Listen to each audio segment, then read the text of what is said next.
આમ આદમી પાર્ટીના ધારાસભ્ય ચૈતર વસાવાએ ભીલ પ્રદેશની માંગને ફરી એકવાર ઉઠાવી છે। છોટાઉદેપુર જિલ્લાના તણખલા ગામે આયોજિત આદિવાસી સમાજના જનજાગૃતિ કાર્યક્રમમાં ધારાસભ્ય ચૈતર વસાવાએ આદિવાસી સમાજના લોકોને ભીલ પ્રદેશ મુદ્દે એક થવા આહવાન કર્યું છે। તેમણે કહ્યું છે કે દેશમાં 29મું રાજ્ય ભીલ પ્રદેશ બનાવીશું।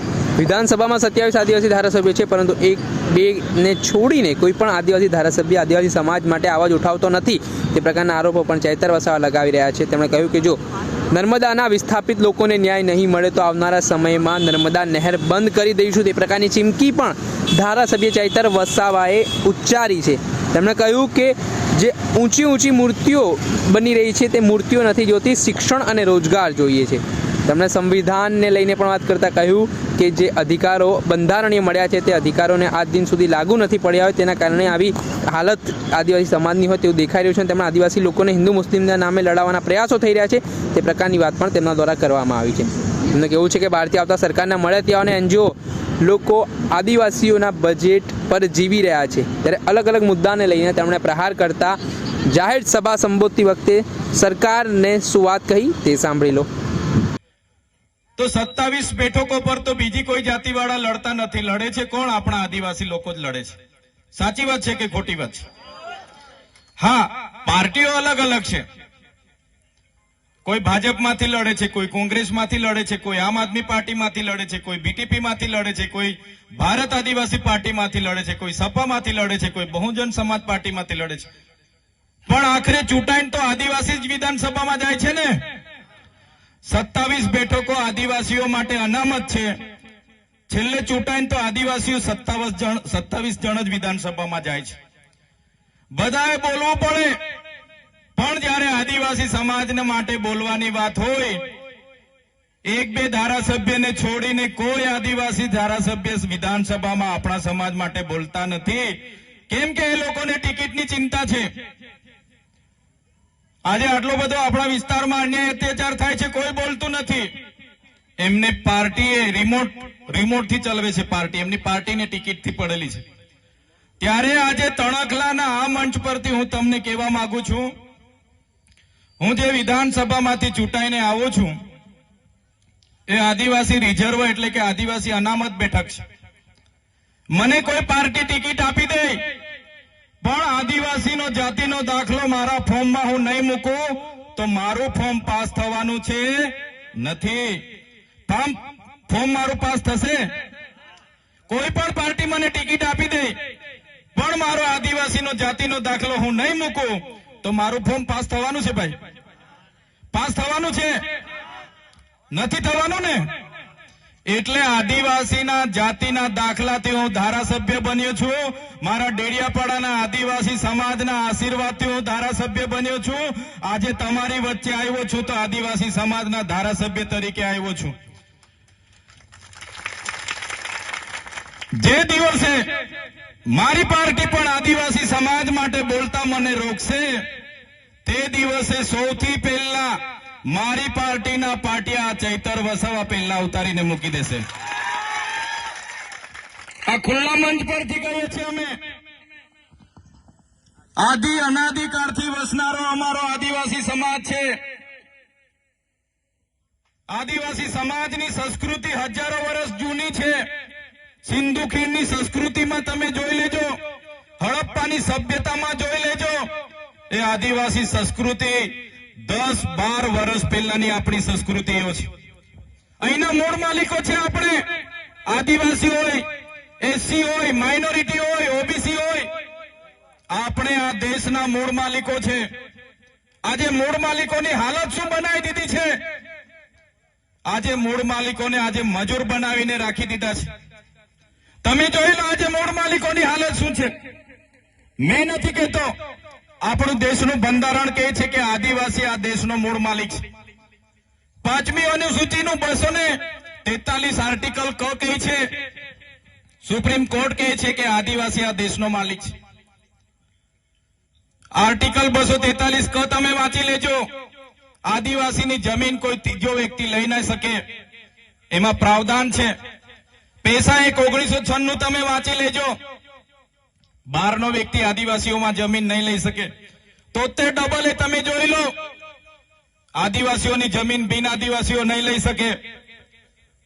આટલા બધા સંવિધાનમાં પાવર આપ્યા છે. સંવિધાન અને સુપ્રીમ કોર્ટ કહે છે આદિવાસી એનો મૂળ માલિક છે. છતાં આજે મૂળ માલિકને આ સરકારોએ આજે મજૂર બનાવી દીધો છે. તમે જોઈ લો આપણો ઇતિહાસ. રામાયણ ઉઠાવીને વાંચી લેશો. સબરી ભીલનો જે ઇતિહાસ છે, નિષાદ રાજાની જે વાત આવે છે, એ કોણ હતા? એ ભીલ હતા. મહાભારત ઉઠાવીને વાંચી લેજો. એકલવ્ય જે અંગૂઠો કાપીને આપી દીધા ગુરુ દ્રોણાચાર્યને, કોણ હતા? એ આપણા આદિવાસી ભીલ હતા. તમે મહારાણા પ્રતાપનો ઇતિહાસ વાંચી લેજો. જ્યારે હલ્દી ઘાટીનું યુદ્ધ થયું, મહારાણા પ્રતાપના પોતાના ભાઈએ પણ એનો સાથ છોડી દીધો. ત્યારે પૂંજા ભીલે આખી સેના લઈને મહારાણા પ્રતાપ સાથે ઉભા હતા. એ આપણા આદિવાસી ભીલો હતા. તમે શિવાજી મહારાજનો ઇતિહાસ વાંચી લેજો. શિવાજી મહારાજ સાથે દુધાબેલ આખી ફોજ જે ભીલોની હતી, એ આપણા આદિવાસીઓની હતી. મિત્રો, તમે જોઈ લો દેશની આઝાદીનો ઇતિહાસ.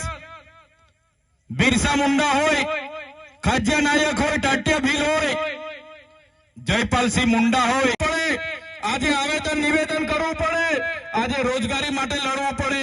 ત્યારે અમે આ સરકારોને કહેવા માંગીએ છીએ, આઝાદીના 78 વર્ષ પછી પણ જો આ સરકારો અમારા આદિવાસીઓનો વિકાસ કરવા નહીં માંગશે તો આવનારા દિવસમાં તૈયાર થઈ જજો. ભીલ પ્રદેશ બનાવીને રહીશું. દેશનો 29મું રાજ્ય ભીલ પ્રદેશ બનાવીશું અમે, અને એની રાજધાની આપણે કેવડિયા રાખીશું. કેવડિયા. કોઈના બાપની તાકાત નથી કે અમારો ભીલ પ્રદેશ અલગ રાજ્ય બનાવતા અમને રોકે. આ વિસ્તારોમાં અમારા આદિવાસીઓને હિન્દુ મુસ્લિમના નામે લડાવવામાં આવે છે. અમારા આદિવાસીઓને પણ હું કહેવા માંગુ છું, મારા વડીલો, મારા યુવાનો, મારી માતા બહેનોને પણ વિનંતી કરું છું કે હવે પછી આપણે ક્યારે હિન્દુ મુસ્લિમની લડાઈમાં પડવાનું નથી. આપણા અધિકારોની લડાઈ માટે હવે બહાર નીકળવાનું છે. સંવિધાને અધિકારો આપ્યા છે. આ સરકારોએ આજ દિન સુધી લાગુ નથી કર્યા. એની લીધે અમારા સમાજની હાલત આ છે. આજે વિકાસની મોટી મોટી વાતો થાય છે, મોટા મોટા બેનરો લગીને બ્રાન્ડિંગ થાય છે, પ્રચાર થાય છે, પ્રસાર કરે છે. અમૃતકાળ, અમૃત મહોત્સવ ચાલે છે.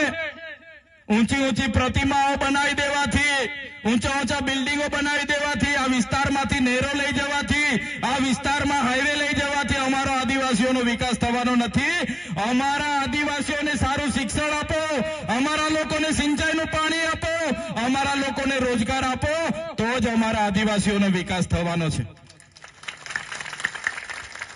સાથીઓ, ક્યાં સુધી આપણે લડીશું અને શા માટે? ક્યાં સુધી આપણે ભીખ માંગીશું? સરકારો આવે છે, એમના બહારના એજન્સીઓ વાળા મળતિયાઓ, એનજીઓ વાળા મળતિયાઓ આપણા આદિવાસીઓના બજેટ પર જીવે છે. આ વિસ્તારમાં પણ કેટલાક પ્રાંતપાંતી લોકો આવીને નેતા બનીને ફરે છે. એમને પણ કહેવા માંગુ છું, અમારા આદિવાસીઓને અંદર અંદર લડાવવાનું બંધ કરી દેજો.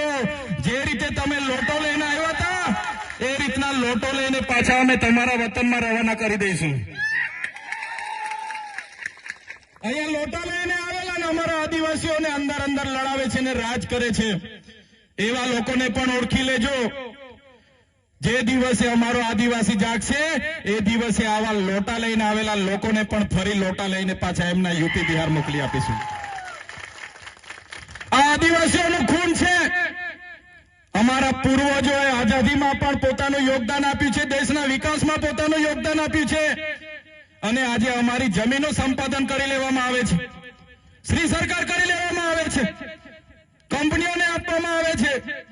ત્યારે સાથીઓ, હવે કોઈ આવેદન નિવેદન કરવાની જરૂર નથી. હવે કોઈ જિંદાબાદ મુર્દાબાદ કરવાની જરૂર નથી. નર્મદામાં આટલા બધા વિસ્થાપિત થયા આપણા લોકો, આટલા વર્ષોથી દર દર ભટકે છે. અહીંના નેતાઓ ગોળ ગોળ ફેરવે છે, ખોટા વાયદાઓ કરે છે, મંત્રી તંત્રી પારણા કરાવીને જતા રહે છે. પણ મેં તમને વિસ્થાપિતોનો પણ આજના મંચ પરથી કેમ છું, બાલુભાઈ, હવે તમે બધા તૈયાર થઈ જાઓ. આ હતા આમ આદમી પાર્ટીના ડેડિયાપાડાના ધારાસભ્ય ચૈતર વસાવા. તેમણે આદિવાસી, દલિત, ઓબીસી દેશના મૂળ માલિકો છે, પરંતુ આ મૂળ માલિકોની હાલત કેટલી ખરાબ બનાવી દીધી છે. આજે દેશના મૂળ માલિકોને મજૂર બનાવી દેવામાં આવ્યા છે તે પ્રકારના આરોપ કર્યા છે અને તેમણે કહ્યું છે કે આજે આપણે રોજગારી માટે લડવું પડે છે, નિવેદન કરવા પડે છે. જો સરકાર અમારા આદિવાસી લોકોના વિકાસ નહીં કરે તો આવનારા સમયમાં ભીલ પ્રદેશ બનાવવા માટે તૈયાર છે. આપણે બધા સાથે મળી દેશમાં 29મું રાજ્ય ભીલ પ્રદેશ બનાવીશું ને ભીલ પ્રદેશની રાજધાની કેવડિયા રહેશે. આ વિસ્તારમાં આદિવાસી લોકોને હિન્દુ મુસ્લિમના નામે લડાવવામાં આવી રહ્યા છે, પરંતુ હું તમામ આદિવાસી લોકોને વિનંતી કરીશ કે આપણે હિન્દુ મુસ્લિમની લડાઈમાં પડવું નથી. આપણે ફક્ત આપણા અધિકારોની લડાઈ માટે ઉતરવાનું છે અને સંવિધાને આપણે જે અધિકારો આપ્યા છે તે અધિકારો આજે દિન સુધી લાગુ નથી પડ્યા તે પ્રકારના ગંભીર આરોપ કરતા હવે મામલો ગરમાયો છે. હવે જોવાનું રહ્યું કે જેવી રીતે ચૈતર વસાવા અવારનવાર ભીલ પ્રદેશની માંગ ઉઠાવી રહ્યા છે, સરકારને ઘેરી રહ્યા છે અને આદિવાસી સમાજનો વિકાસ નથી થઈ રહ્યો તે પ્રકારના આરોપો લગાવી રહ્યા છે. એટલે આગામી સમયમાં ચૈતર વસાવાનું જે સ્વપ્ન છે તે પૂર્ણ થાય છે કે કેમ તે આગામી સમયમાં ખબર પડશે. દર્શક મિત્રો, એન કવરેજ ન્યૂઝને આપ લાઈક કરી લો, સબસ્ક્રાઇબ કરી લો અને શેર કરવાનું ભૂલતા નહીં.